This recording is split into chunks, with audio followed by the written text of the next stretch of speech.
할렐루야. 주의 이름으로 여러분들을 환영하며 우리 앞뒤좌우로 인사합시다. 반갑습니다. 전혀 반갑지 않게 인사하시는 분도 계시는데 한 번 더 인사합시다. 우리 은혜 많이 받읍시다. 은혜 많이 받읍시다. 오늘은 믿음의 사람들 14번째 시간으로 세상이 감당하지 못한 사람들이란 제목으로 함께 은혜를 나누겠습니다. 제가 준비한 믿음의 사람들은 15번째로 끝나는데요.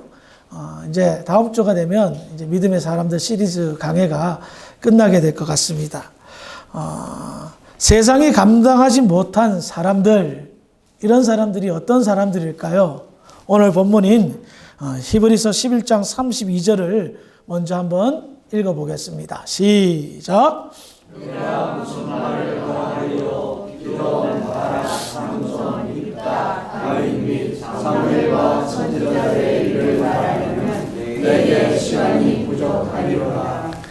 우리는 지금까지 히브리서를 기록한 이 기자가 구속 역사 가운데 구약의 믿음의 사람들의 믿음과 그들의 믿음의 역사를 소개하였습니다. 그리고 우리는 방금 읽었던 내용들을 보니까 이름만 들어도 잘 알만한 구약의 인물들을 나열하고 있습니다. 기드론, 바락, 삼손, 입다, 다윗, 사무엘, 그리고 여러 선지자들. 이들은 구약 역사를 관통하는 성경의 아주 유명한 인물들이며 이들의 공통된 특징은 뭐다? 믿음으로 살았다라는 겁니다. 그러므로 알 수 있는 것은 믿음의 사람들이 한결같이 하나님의 언약, 이 약속을 믿으면서 이 세상에서 살았다는 것을 말하고 있죠. 전에도 말씀을 드렸지만 구약, 옛 언약, 옛 약속, 신약, 새 언약, 새로운 약속. 그러므로 성경은 말 그대로 약속의 책이라는 겁니다. 그러므로 성경이 말하는 믿음이란 뭡니까? 하나님의 약속을 믿는다는 것을 말하죠. 우리가 믿음의 사람들 첫 시간에 나누었지만 하나님의 약속은 무엇입니까? 범죄한 아담과 하와에게 하나님께서는 여인의 후손을 약속하셨습니다. 그리고 그 여인의 후손에 대한 약속이 구약의 백성들, 구약의 사람들에게는 믿음으로 살 수 있는 원동력이 되었던 겁니다. 그리고 마침내 하나님의 그 약속, 여인의 후손의 약속은 어떻게 성취됩니까? 사도행전 3장 25절입니다. 시작. 너희는 선지자의 자손이요 또 하나님이 너희 조상과 더불어 세우신 언약의 자손이라. 아브라함에게 이르시기를 땅 위의 모든 족속이 너의 씨로 말미암아 복을 받으리라 하셨으니. 지금 본문의 배경은요, 성전 미문에서 안전뱅이를 일으킨, 기적을 일으킨 베드로가 안전뱅이를 고친 후에 한 설교 가운데 한 부분입니다. 아브라함의 믿음을 이야기하면서 아브라함의 씨로 말미암아 모든 족속들이 복을 받을 것이라 약속하신 하나님의 그 약속이 그리스도, 예수님에 의해 성취되었다라고 선포하고 있다는 겁니다. 이와 같은 맥락에서 바울 역시 똑같은 소리를 하고 있습니다. 갈라디아서 3장 16절의 말씀입니다. 시작. 이 약속은 아브라함과 그 자손에게 말씀하신 것인데 여럿을 가리켜 그 자손들이라 하지 아니하시고 오직 한 사람을 가리켜 내 자손이라 하셨으니 곧 그리스도라. 자, 바울이 얘기한 것은 뭡니까? 하나님의 약속을 자손들이라는 복수형을 사용하지 않고 자손이라는 단수형을 표현하며 그 자손이, 하나님이 약속하신 그 자손이 바로 그리스도 예수임을 말하고 있다는 겁니다. 베드로와 바울이 증거하는 이 증거의 말씀의 배경, 창세기 22장 18절의 말씀입니다. 읽어봅니다. 시작. 또 내 씨로 말미암아 천하 만민이 복을 받으니 이는 내가 아브라함의 믿음을 높이 평가하신 하나님께서 아브라함에게 그 믿음에 보상을 하시는 겁니다.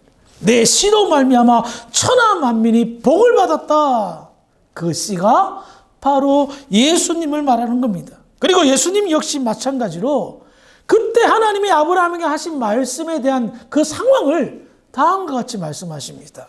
요한복음 8장 56절입니다. 시작. 너희 조상 아브라함은 나에게 볼 것을 즐거워하다가 보고 기뻐하였느니라. 그때 약속하신 하나님의 그 약속을 들은 아브라함이 어땠다고요? 너무 기뻐한 겁니다. 하나님이 이런 약속을 하셨으니 내가 얼마나 축복의 사람이요 믿음의 사람이야 하면서 기뻐하였던 그것을 예수님이 보셨다라고 말하고 있다는 거예요. 그때는 예수님이 이 땅에 성육신 하기 전에 보신 것을 말합니다. 우리는 여기에서 귀한 교훈을 깨달았습니다. 아브라함은 하나님의 약속을 비로소 깊이 깨달았던 겁니다. 100세의 아들 이삭을 얻게 된 것도, 그리고 그렇게 얻은 아들을 번제로 바치라고 하신 하나님의 뜻도 결국은 하나님의 약속을 깨닫게 하고 하나님의 약속이 이삭이 아니라 그리스도임을 깨닫게 하기 위함이었던 거예요. 그러므로 이 아브라함이 깨달은 것은 100세에 얻은 이 아들, 절대 얻을 수 없는 이 100세에 얻은 아들 이삭이 약속이 아니라 약속의 증표, 약속의 사인, 증거라는 사실을 깨달았던 겁니다. 그리고 그것이 영원한 생명과 구원이 바로 자기 후손을 통해서 이루어질 것을 미리 내다보고 그래서 기뻐하였던 겁니다. 예수님은 그때 아브라함이 기뻐했던 그 모습을 지금까지 잊지 않으신 거예요. 얼마나 환하게 기뻐했는지, 얼마나 그 약속이 성취될 것을 바라면서 기뻐했는지 예수님의 그 머릿속에 완전히 각인되어졌던 것입니다. 이것은 무엇을 말합니까? 하나님의 약속을 믿고 산 믿음의 사람들은 가슴에 그 약속을 깊이 묻고 이 땅에서 믿음으로 살았다는 것을 의미합니다. 그런데 구약의 사람들은 믿음의 약속이 성취되지 않았지만 그럼에도 불구하고 그 약속을 믿었기 때문에 믿음을 지키며 살았던 거예요. 그런데 오늘 본문은요, 좀 다릅니다. 믿음으로 살았던 사람들을 분류하면서 오늘 구약의 사람들이거든요. 믿음으로 살았던 사람들을 분류하면서 크게 두 가지 부류의 사람들을 이야기하고 있어요. 첫 번째 부류는요, 히브리서 11장 33, 34절입니다. 좀 길지만 읽어봅시다. 시작. 그들은 믿음으로 나라들을 이기기도 하며 의를 행하기도 하며 약속을 받기도 하며 사자의 입을 막기도 하며 우리의 세력을 멸하기도 하며 칼날을 피하기도 하며 연약한 가운데서 강하게 되기도 하며 전쟁에 용감하게 되어 이방 사람들의 진을 물리치기도 하며. 이 믿음의 부류는 어떤 사람들입니까? 믿음으로 말미암아 형통하게 된 사람들, 믿음으로 세상을 이긴 사람들, 믿음으로 전쟁에 승리하고 불구덩이에서도 되살아나고 하는 기적의 주인공들을 언급하고 있습니다. 우리는 이렇게만 된다면 얼마든지 믿음으로 살 수 있겠죠. 믿음으로 사는데 이렇게 잘 되는데 누가 믿음으로 안 살겠습니까? 기적의 역사의 주인공이 되는데, 하지만 믿음 때문에 형통할 수도 있고 믿음 때문에 세상에서 돋보이는 활약을 할 수도 있겠지만 그 다음 부류의 사람들은 우리의 기대와는 조금 다르게 믿음으로 살아갑니다. 히브리서 11장 35절부터 38절 실망하지 말고 담대하게 읽어보시기 바랍니다. 시작! 여자들은 자기의 죽은 자들을 부활로 받아들이기도 하며 또 어떤 이들은 더 좋은 부활을 하고자 하여 심한 고문을 받되 구차히 풀려나기를 원하지 아니하였으며 또 어떤 이들은 조롱과 채찍질뿐 아니라 결박과 오해 갇히는 시련도 받았으며 그들은 톱으로 펴는 것과 시험과 칼로 죽임을 당하고 양과 염소의 가죽을 입고 유리하여 궁핍과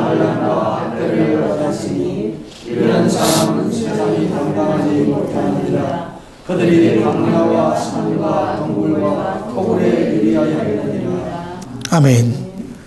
믿음으로 산 사람들 두 번째 부류는 형통하고는 거리가 먼 믿음 때문에 고난과 핍박을 받은 사람들을 이야기하고 있습니다. 믿음으로 산 사람들, 때로는 기적의 주인공이 되지만 믿음 때문에 고난과 핍박과 순교의 주인공이 되기도 한다는 겁니다. 그러므로 믿음으로 사는 것은 낭만적인 것이 아니며 현실입니다. 믿음으로 산다는 것은 결코 쉬운 길이 아니라는 것을 말하고 있다는 겁니다. 잘 보십시오. 하나님께서는 믿음으로 사는 사람들 가운데 불구덩이에서도 건지기도 했고 사자의 입을 틀어막기도 하였고 절대 열세인 전쟁에서 극적인 승리를 하기도 하였습니다. 하지만 대부분 믿음의 사람들, 예를 들어볼까요? 예레미야는 어떻습니까? 조롱도 당합니다. 매국노라는 소리도 듣습니다. 돌팔매질을 당합니다. 책찍질을 당합니다. 감옥에 갇힙니다. 마지막에 돌에 맞아 순교합니다. 이사야 선지자는 어떻습니까? 톱으로 켜서 톱에 잘려 죽습니다. 베드로는 십자가에 거꾸로 못 박혀 죽죠. 세례 요한은 참수형을 당합니다. 바울도 참수형을 당합니다. 성지순례를 가보신 분은 아시겠지만은 이탈리아의 카타콤 지하 동굴에서 평생 햇볕도 보지 못하고 죽은 사람들도 있었습니다. 왜? 믿음을 지키기 위해서. 믿음을 지키기 위해 살았던 대부분의 사람들 하나님 어떻게 하셨습니까? 조롱을 당하게 했고 칼에 맞아 죽게 하셨고 평생 도망다니며 숨어 지내는 긴장 속에 살게도 하셨단 말입니다. 그런데 이들이 이런 고난을 당하면서 이런 죽임을 당하면서도 믿음을 포기하지 않았다는 거예요. 믿음으로 살았다는 겁니다. 기억하시기 바랍니다. 믿음은 우리의 이성에 호소하지 않습니다. 믿음은 우리의 지식과 지성에 호소하지 않습니다. 믿음은 우리의 영혼에 호소하고 있다는 겁니다. 히브리서 11장 39절을 보겠습니다. 시작. 이 사람들은 다 믿음으로 말미암아 증거를 받았으나 약속된 것을 받지 못하였으니. 이 사람들이, 이 믿음의 사람들이 그런 고난을 당하면서도 믿음으로 살았던 이유는 뭡니까? 증거를 받았다라고 말하고 있습니다. 믿음의 사람들이 증거를 받았다는 것은 무엇을 말합니까? 지금 자기가 당하는 고난과 핍박의 세상을 본 것이 아니라 다른 세상을, 내세, 다음 세상을 본 것입니다. 그 말은 다르게 표현하면 하나님의 나라를 본 것이며 하나님의 영광을 본 것이며 하나님의 약속을 본 것입니다. 그래서 세상의 협박에 넘어가지 않았습니다. 세상의 위협에 타협하지 않았습니다. 히브리서 11장 35절 하반절만 읽어볼까요? 또 어떤 이들은 시작. 또 어떤 이들은 더 좋은 구원을 얻고자 하여 심한 고문을 받되 무차히 끌려다니기를 원하지 아니하였으며. 고문당하는 상황 속에서 풀려나가기를 바라지 않았다는 겁니다. 타협하기를 원하지 않았다는 겁니다. 더 좋은 부활을 얻기 위해서 이 약속을 믿었던 겁니다. 그런데 더 놀라운 사실이 뭔지 아십니까? 이런 고난과 고통 속에서 믿음을 지키신 분들이 증거만 받았지 약속은 아직 못 받은 거예요. 히브리서 11장 39절을 보겠습니다. 시작.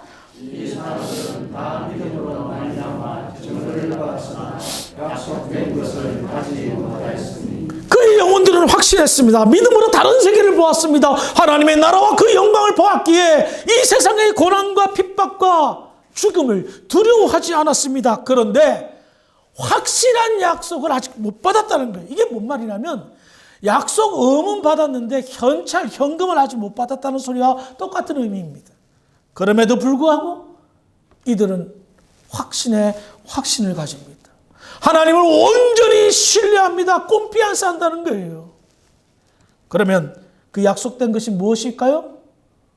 앞서도 말씀드렸듯이 바로 여자의 후손인 예수 그리스도입니다. 아브라함이 예수님의 때를 보고 즐거워했던 것처럼 나그네 인생, 고난의 인생, 심지어 순교의 현장에 있으면서도 기꺼이 받아들이면서 그 예수 그리스도가 이루어질 줄 믿고 믿음으로 살았다는 거예요. 그래서 히브리서 기자는 다음과 같은 결론을 내립니다. 집중해서 읽어보시기 바랍니다. 히브리서 11장 40절 시작. 이는 하나님이 우리를 위하여 더 좋은 것을 예비하였으며 우리가 아니면 그들로 아멘. 그래요.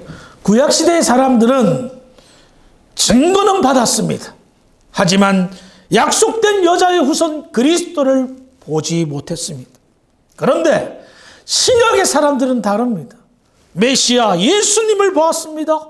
부활의 영광을 보았고 체험했습니다. 하나님의 약속이 이루어졌다는 것을 보았습니다. 그러므로 이제부터 신약시대부터는 진짜라는 겁니다. 구약의 믿음의 사람들이 증거만 받고 약속의 성취를 보지 못했음에도 불구하고 그들은 믿음으로 승리했습니다. 그 믿음의 바통을 받은 사람들, 신약의 사람들은 저와 여러분들이 받았잖아요. 어떻게? 믿음의 경주를 할 것인지 생각해 보라는 겁니다. 특별히 히브리서 기자는 뭐라고 표현합니까?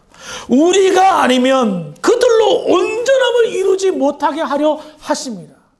구약의 사람과 신약의 사람들의 완전한 하모니, 연합을 이루고 있다는 것을 말하고 있습니다. 이 말씀을 통해 구약의 믿음의 사람들은 믿음에 완성된 것이 아니라 그 과정을 이야기하고 있으며 믿음의 완성은 약속의 성취를 맛본 신약의 우리들 같은 사람들이 해결할 문제로 말하고 있다는 겁니다. 그래서 구약의 사람들과 신약의 우리들은 하나님의 약속 아래에서 한 팀이라는 겁니다. 한 팀을 이루어 구약의 사람들은 증거를 받았고 신약의 사람들은 그 증거가 성취되는 예수 그리스도, 그분이 이 땅에 오시는 것을 확인하고 확신하는 약속의 성취를 받았던 겁니다. 이제 남은 것은 무엇이 남았습니까? 약속의 성취되신 예수 그리스도가 다시 이 땅에 재림하시는, 재림으로 말미암아 새 하늘과 새 땅, 완전한 하나님의 나라가 완성되는 것, 그것을 믿음으로 기다리는 것입니다. 이것이 우리에게 남은 숙제, 우리에게 남은 마지막 숙제라는 것입니다. 그래서 주님이 다시 오시는 그날까지, 완전한 하나님의 나라의 영광이 완성되는 그날까지 우리는 그 어떤 고난과 역경과 어려움에도 승리하라, 믿음으로 이겨내라라고 말하고 있다는 겁니다. 개인적으로 야구를 좋아합니다. 지금도 한국의 프로야구를 이렇게 인터넷으로 보고 있어요. 근데 야구에 마무리 투수라는 중요한 보직이 있는데, 이 마무리 투수는 9회 말에 적어도 3점 이하로 이기고 있을 때에 승리를 하기 위해서 등판하는 마지막 투수입니다. 단 1회만 던지기 때문에 이 마무리 투수가 가지고 있는 특징은 아주 빠른 강속구를 가지고 있거나 아니면 아주 변화무쌍한 변화구를 가지고 있는 그런 특별한 재능을 가진 선수를 기용합니다. 결국 마무리 투수가 등판하는 것은 무엇입니까? 이 경기를 마무리하겠다, 이기겠다는 의미이죠. 9회까지 야구가 하는데요, 1회부터 8회까지 아무리 잘 싸우고 이기고 한다 하더라도 9회에 역전당하면 정말 다 필요 없는 것 아니겠습니까? 그래서 야구팀은요, 그 팀마다 좋은 마무리 투수를 가지고 있기 위해서 애를 씁니다. 그리고 마무리 투수는 9회 중 1회만 던지는 것이 대부분인데 돈도 엄청나게 많이 받습니다. 제가 왜 이 이야기를 하는 줄 아세요? 곰곰이 이 시대와 현상을 보니까 우리가 영적 마무리 투수가 아닐까 하는 생각이 들었습니다. 마지막 시대를 살아가고 있는데 믿음의 역사를 종지부찍을 마무리 투수로 저와 여러분들 주사랑교회를 세우지 않으셨을까 하는 생각이 들었습니다. 기억하시기 바랍니다. 믿음은요, 이 땅에서, 이 세상에서 필요한 거지 하나님의 나라에서는 믿음이 필요 없습니다. 하나님의 나라에서는 믿음이 현실이 되기 때문입니다. 그렇기 때문에 믿음의 가치는요, 믿음으로 사는 자의 가치는요, 이 세상에서 빛을 발합니다. 세상 사람들은요, 돈과 명예의 가치를 크게 둔다면요, 하나님의 사람들은요, 믿음의 가치를 더 크게 두어야 됩니다. 왜? 믿음으로 말미암아 내가 믿음으로 사는 것 때문에 하나님의 나라에서 영원토록 영광 가운데 거한다는 겁니다. 믿음으로 살지 않았는데 어떻게 하나님의 나라에서 영광 가운데 거하겠습니까? 내가 세상에서 살았는데, 세상의 불신자처럼 살았는데, 믿음 없이 살았는데 어떻게 하나님의 나라의 영원한 상급을 받을 수가 있겠습니까? 그러니 기회는 우리가 믿음으로 사는, 이 세상에서 믿음으로 사는 기회밖에 없다는 겁니다. 그래서 믿음에 실패하면 안 된다는 거예요. 어떤 사람은 고난과 고통을 통해서 하나님께서 믿음을 테스트하지만, 또 어떤 사람은 풍요로움을 통해서 믿음을 테스트합니다. 내가 너에게 풍요로움을 주었어. 그러면 그것을 잘 먹고 잘 살아라고 주신 겁니까? 아니요. 믿음으로 살라고 주신 거예요. 어떤 사람은 아픔을 주시고 고난을 주시고 힘듦을 주세요. 하나님 나 억울해요. 왜 저한테 그런 고난 주세요? 아니다. 믿음으로 이겨내. 승리해. 영원한 하나님의 나라의 영광이 너한테 보장되어져 있어. 살다 보면 우여곡절들을 많이 겪습니다. 잘 나갈 때도 있고 못 나갈 때도 있고 아픔도 있고 기쁨도 있고, 이런 희노애락을 왜 해주셨습니까? 기회라는 거예요. 믿음의 가치를 빛낼, 이 세상에서 유일하게 믿음으로 살아서 가치를 빛낼 그 기회를 하나님은 저와 여러분들한테 주셨단 말입니다. 그런데 그 엄청난 보화를 놓치고 살아요. 늘 말씀드리죠. 이 세상은 곧 종말이 옵니다. 영원한 하나님의 나라, 아니면 영원한 영벌만이 남아 있습니다. 여러분들 어떻게 사실 거예요? 답은 없어요. 유일한 답, 믿음으로 사는 것 외에. 그래야 여러분들이 이 땅에서 부귀영화를 누리면서 살아도 믿음으로 살았다면 하나님의 나라에서 엄청난 부귀영화가 기다리고 있고, 좀 어렵고 힘들게 살아서 가슴 아픈 일들이 있지만 그럼에도 불구하고 믿음을 지키고 믿음으로 살았다면, 여러분들이 생각하는 이상의 믿음의 역사로 말미암은 가치들이 하나님의 나라에 보장되어져 있다는 겁니다. 저는 그 사실을 너무나도 잘 알고 있기 때문에 여러분들한테 호소할 수밖에 없는 거예요. 제발 믿음으로 살라고 말씀드릴 수밖에 없는 거예요. 그 영광이 보이는데 이 땅에서 허무하게 살고 세월을 낭비하며 살며 허송세월 보낸다는 게 너무 안타깝다는 겁니다. 하나님께서 마무리 투수로 저와 여러분들을 보내주셨어요. 이 약하고 더럽고 최악의 상황에 있는, 이제 곧 멸망해가는 이 세상에 우리를 보내주셨어요. 거꾸로 생각하면 더 큰 기회예요. 여러분 마무리 투수가요, 마무리 딱 하면 그 다음에 뭐 합니까? 손 들고 박수 치고, 뭐 코리안 시리즈, 월드 시리즈 마무리 투수가 우승하면 모든 영광 마무리 투수가 다 받더라고요. 행가를 치고 하이파이브하고 평생에 그 영상으로 남은 것도 마무리 투수가 끝내는 걸로 끝나요. 그러니 우리는 엄청난 기회 아닙니까? 이 약하고 타락한 세상에 마무리 투수로 우리를 보내셨으니 우리가 마무리만 잘 지은다면 그동안 엄청난 세월이 흐르는 그 많은 세월 속에서 마지막을 잘 장식해서 누구보다도 빛난 영광의 그런 사람들로 나아가지 않을까요? 이 세상 끝 구의 말에 감독 되신 하나님께서는 마무리를 짓기 위해 저와 여러분들 그리고 주 사랑교회를 세상에 등판시키셨습니다. 멋진 마무리를 기대하고 등판시켰지 게임을 망치기 위해 등판시키는 감독은 이 세상에 아무도 없습니다. 망치느냐, 빅토리, 승리하느냐는 여러분들이 어떻게 믿음으로 사는가에 따라 달라지고 갈라질 것입니다. 하나님께서 저와 여러분들을 믿고 의심하지 않으셨기에 마무리로 보내신 줄 믿으시고 멋진 마무리로 믿음으로 승리하여 하나님께 영광 돌리는 복된 주사랑교회 모든 성도들이 되기를 주의 이름으로 축원합니다. 아멘. 기도하시겠습니다.